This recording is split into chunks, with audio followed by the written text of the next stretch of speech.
Hello students, your instructor here again, John, and with another screencast, picking up where we left off while animating text. We had some tweens here in the purple area, and there's another way we can animate text, which is frame by frame style.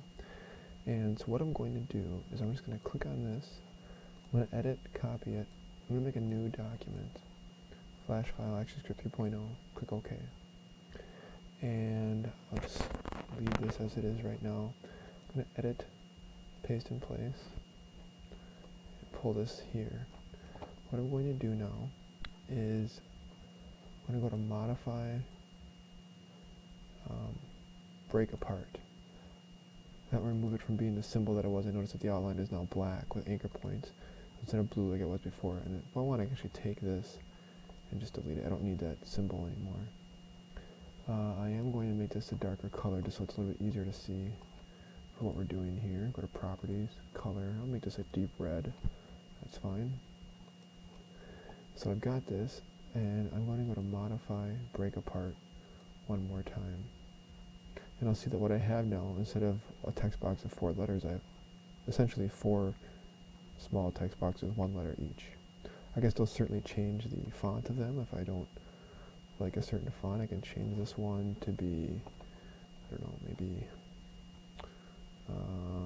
I'll go with Bernard, and I can change this one to be something like Birch.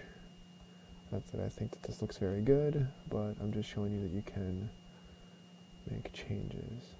Maybe this one's Beavis. Okay, so now I have that like that. Maybe if I want to have like a kind of goofy, happy-go-lucky feel to mine, these different typefaces might make sense. I can line them up. Of course, individually they're separate things. And maybe what I want to do is have the feeling where it starts empty, but then they kind of come in letter by letter, almost typewriter style. So to do that, if I want them to start empty, I can't start here, because when I start here, this is the very first frame, and they're already there. So what I can do to do that is I'm going to click and hold on this frame. Oops, click and hold. Come on. Alright, there we go. A little bit of finesse game. I hover over it when I see that little gray box below the cursor. That's when I click and hold. I can drag it. And if I'm going at 30 frames per second, maybe I want it to be empty for half a second. So I'll go to frame 15 there. See, it's going to be empty, empty, empty, empty, empty, empty. And then bam, it'll appear. But that's not good. So what I want is, at this point, I want to leave them all there. Then I'm going to go to, let's say, frame 20 here.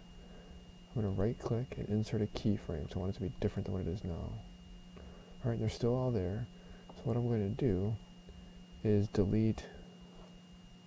So what I'm going to do at this point, sorry about that. Shoot.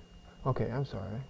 Okay, so I got to this point, I inserted a keyframe. What I want to do is at this keyframe, click off, if they all select by accident, click on this one, then delete it. Then we'll go to frame 25 here, right click, insert a keyframe.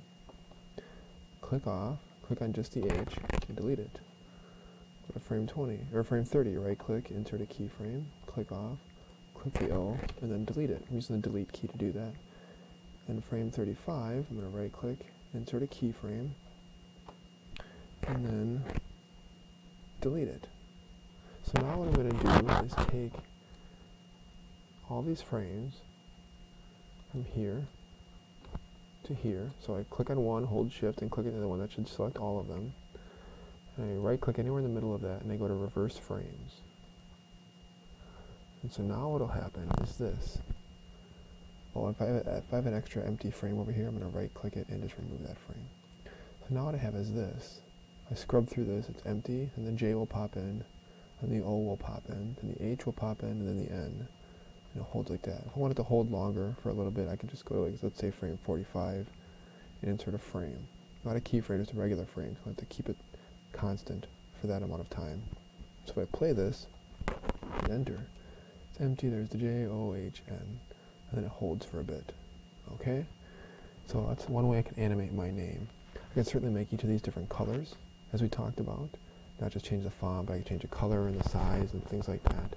One way that my name can kind of animate in letter by letter. Next, we'll look at how to make it look like your letters are being drawn in as opposed to just typing in. Stay tuned.